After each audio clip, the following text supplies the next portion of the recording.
जंगल से ही पल रहे हैं? जंगल से पल रहे हैं। तो जंगल ही हमारे माता पिता है ना? हाँ, तो हमको जंगल की रक्षा करना चाहिए। तो करने चाहिए। विभिन्न रंगों में रंगी प्राकृतिक छटा, मन को मोहित कर देने वाली ये धरा और इस धरा के संरक्षक सुदूर ग्रामीण अंचल में रहने वाले हमारे वनवासी भाई बहन, जो कि धन अर्जन के सीमित साधन होने की वजह से हमेशा आर्थिक तंगी का सामना करते रहते हैं। इन्हीं ग्रामवासियों के जीवन में आर्थिक उन्नति करके खुशहाली लाने के उद्देश्य से सन 1984 में लघु वनोपज संघ का निर्माण किया गया था। इस लघु वनोपज की वजह से हमारे भोले भाले भाई बहनों के जीवन में क्या आर्थिक परिवर्तन आया है, यह समझने के लिए हमने विदिशा जिले के दूरस्थ वन क्षेत्र में स्थित पौवा नाला गांव का भ्रमण करने का निर्णय लिया और हम निकल पड़े पौवा नाला गांव की तरफ। और यहाँ पर सहारिया वनवासी रहते हैं और लघु वन उपज से इन सहारिया वनवासियों के जीवन में ही परिवर्तन आया है और इन लोगों के उत्थान के लिए ही वन समिति, लघु वन उपज वन समिति कार्य कर रही है।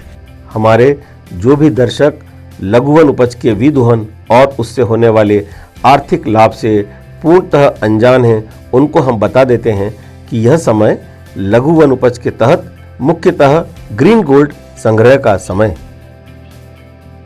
ग्रीन गोल्ड यानी तेंदुपत्ता, ये वही पत्ता है जो कि बीड़ी बनाने के काम में आता है। तो आइए हम आपको भी ग्रीन गोल्ड यानी तेंदुपत्ता संग्रह की प्रक्रिया में शामिल होने के लिए लेकर चलते हैं। इसका संग्रह करना यानी पेड़ से तोड़ने का एक निश्चित समय होता है और वह भी बहुत कम, यानी मुश्किल से 1 हफ्ता में ही तेंदुपत्ता तोड़ लिया जाता है। तेंदुपत्ता तोड़ने परिवार के सभी सदस्य सुबह निकल जाते हैं और इस तरीके से देखा जाए तो यह काम पारिवारिक सहयोग की भावना को बढ़ावा देने में भी महत्वपूर्ण भूमिका निभाता है। गांव से लगे हुए जंगलों से सभी हमारे भाई बहन अटूट मेहनत से इस काम को करते हैं। इसमें यह देखने लायक है कि इतनी मेहनत के बावजूद इन ग्रामवासियों का उत्साह कहीं कम नहीं होता है, बल्कि यह सब लोग पूर्ण तल्लीनता के साथ एक उत्सव की तरह इस कार्य को अंजाम देते हैं, जिसमें इनके चेहरे पर थकान की शिकन तक नहीं होती। तेंदुपत्ता संग्रहण के दौरान इनका आत्मविश्वास और कार्यक्षमता देखते ही बनती है। सभी संग्राहक एक विशेष प्रकार की झोली बनाकर पहले पत्ते तोड़कर उसमें रखते जाते हैं, फिर उस झोली के पत्तों को किसी बोरी में रखकर उसे रस्सी से बांध देते हैं ताकि उन्हें आसानी से घर तक लाया जा सके। इसके उपरांत सभी लोग एक साथ उन पोटलियों को अपने सर पर रखकर जंगल के ऊबड़ खाबड़ रास्तों पर, जिन पर पैदल चलना भी मुश्किल का सफ़र होता है, वहां से गुजरते हुए अपने घर की ओर प्रस्थान करते हैं। अपने सर पर बोझ लिए सरलता से चलते हुए ये ग्रामीण लोग किसी महान योद्धा से कम प्रतीत नहीं होते हैं। मिलजुल कर एक साथ चलना, थक जाने पर सुस्ताते हुए एक दूसरे को पानी पिलाना, सब कुछ सहयोगी भावना को प्रस्तुत करता है। पक्की सड़क आ जाने पर कुछ लोग जहां वाहनों के माध्यम से अपना तेंदुपत्ता अपने घर ले जाते हैं, वहीं कुछ लोग वाहनों के अभाव में अपने सर पर ही बोझा उठाकर ले जाते हैं और इस स्थिति में भी किसी के चेहरे पर थकान या शिकन नजर नहीं आती है। तेंदुपत्ते के साथ साथ हम आपको तेंदु फल के बारे में भी बताते चलते हैं। सबसे पहले इसकी एक खास बात जो कि इसे अन्य फलों से अलग बनाती है, वह यह है कि इसका फूल आ जाने के तकरीबन 10 माह पश्चात इसका फल पकता है, यानी बहुत लंबे समय, अनुमानित 1 वर्ष लगता है। इसके फूल से फल तक की प्रक्रिया में जैसा कि हम देख सकते हैं कि अभी फल पेड़ पर है और फूल भी आने शुरू हो गए हैं। अब ये फूल से फल अगले वर्ष इसी मौसम तक आ पाएंगे, जबकि अन्य पेड़ों के साथ ऐसा नहीं है। अगर हम इसके औषधीय गुणों की बात करें तो इस फल को खाना बहुत फायदेमंद है, जैसा कि यह फल पाचन तंत्र को मजबूत करता है, डायबिटीज को नियंत्रित करता है, कोलेस्ट्रॉल को नियंत्रित करता है तथा वजन घटाने में भी मदद करता है, रोग प्रतिरोधक क्षमता बढ़ाता है, आंखों की रोशनी बढ़ाता है, त्वचा और हड्डियों को फायदा पहुंचाता है, संपूर्ण शरीर की शक्ति बढ़ाता है। यह फल गर्मी के मौसम में आने वाले सभी फलों में श्रेष्ठ माना जाता है। अब हम वापस बात करते हैं तेंदुपत्ते की। तो घर पहुंचने के बाद शुरू होता है संग्रहित किए गए तेंदुपत्तों की गड्डियां बनाने का काम, और यह काम भी सभी लोग मिलकर करते हैं, जिसमें महिलाओं का योगदान ज़्यादा होता है। साथ ही गड्डी बनाने के भी कुछ नियम होते हैं, जैसे प्रत्येक गड्डी में 50 पत्ते होना चाहिए। पत्तों को करीने से जमा कर और उलट पुलट कर बांधना होता है। इसमें एक खास बात यह है कि इसे अधिकांश खाकर यानी पलाश की जड़ को छीलकर उससे निकाले गए बक्कल से ही बांधा जाता है। इतनी मशक्कत के बाद अंततः ये गड्डियां बनकर फड़ पर जाने को तैयार हो जाती हैं। माता जी, आपका क्या नाम है? सरस्वती।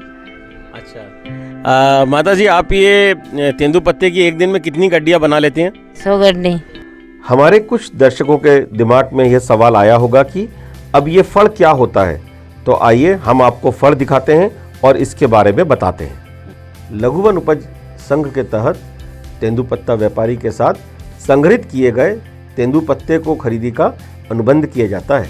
फिर लघु वन उपज समिति खुली जगह में फड़ लगाती है, जहां पर सभी लोग अपने अपने संग्रहित तेंदुपत्ते की गड्डियां लेकर आते हैं और गिनती करवाने के लिए बिछा देते हैं। यहीं पर इन्हें सूखने तक रखा जाता है। आगे की प्रक्रिया को विस्तार से जानने के लिए हमने अलग अलग लोगों से बात की है, जिसे सुनकर आपको बहुत ही आनंद आएगा और रोचक जानकारियां भी मिलेगी। वन उपज समिति के फड़ में जहां पर तेंदुपत्ते का संग्रहण होता है, हमारे साथ में है तेंदुपत्ता वीर श्री कमलेश जी। इन्होंने 46,000 गड्डियों का अभी तक संग्रहण कर चुके हैं। ये संग्रहण विदिशा जिले में सबसे ज़्यादा संग्रहण है। इतने कम समय में आपने इतनी ज़्यादा तेंदुपत्ता कैसे तोड़ लिया? 8-10 सदस्य हैं परिवार में। हाँ।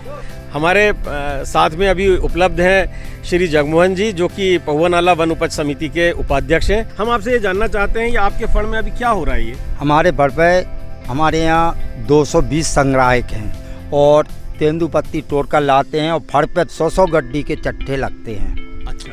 और जो ठेकेदार द्वारा खरीदी गई है उसको चिट्ठों द्वारा उनको सुबह प्रातःकाल सौंपी जाती है गिना करके। जी, ये तेंदुपत्ता संग्रहण होने के बाद इसका ये कहाँ जाता है?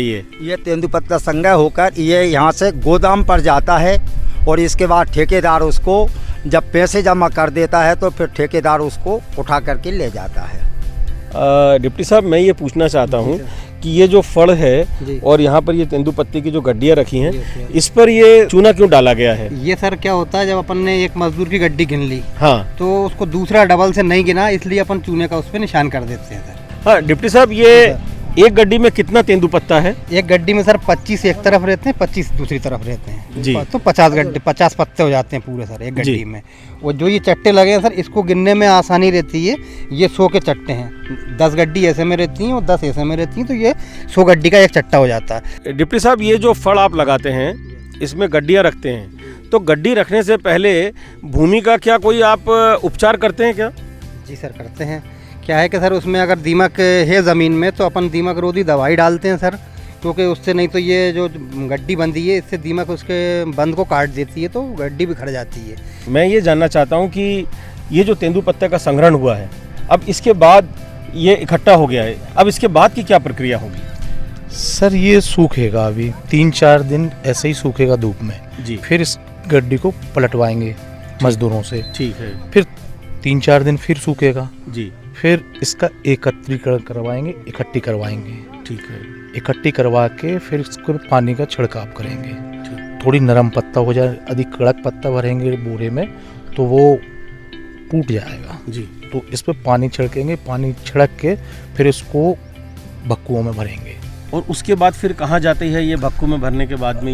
ये सर गोदाम पे जाते हैं, जहाँ पे टेंडर प्रक्रिया के अंतर्गत जो क्रेता है और शासन का जो एग्रीमेंट है रखने का, जिस गोदाम पे वहाँ पे जाते हैं। तो उसके बाद से शासन का दायित्व और जिम्मेदारी खत्म हो जाती है? नहीं सर, जिम्मेदारी शासन की जब तक रहेगी जब तक कि पूर्ण भुगतान न हो जाए।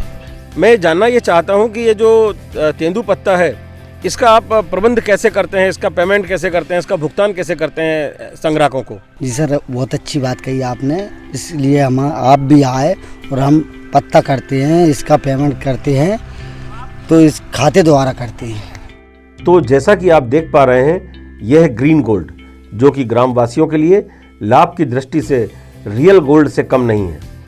इसी के साथ यह अध्याय यहाँ समाप्त हुआ। ऐसी ही शिक्षाप्रद जानकारी के लिए हमारे चैनल जंगलमैन जयदीप को सब्सक्राइब कीजिए।